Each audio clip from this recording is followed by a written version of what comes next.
Welcome to the Tech Egg. Don't get scrambled. Enjoy the video. You start by confirming access. Sign into the correct Microsoft Teams account and verify meeting permissions.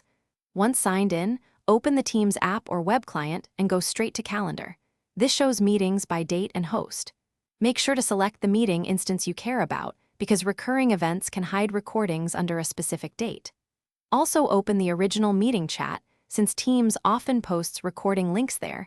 That's faster than searching files. Once done, check the meeting chat first.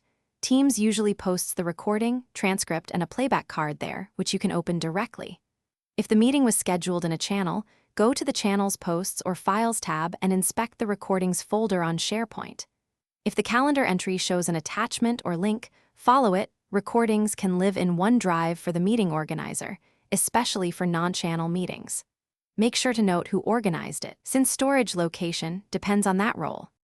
To finish, open the recording and stream it to confirm it's the correct file, then choose Download or Open in SharePoint for a local copy.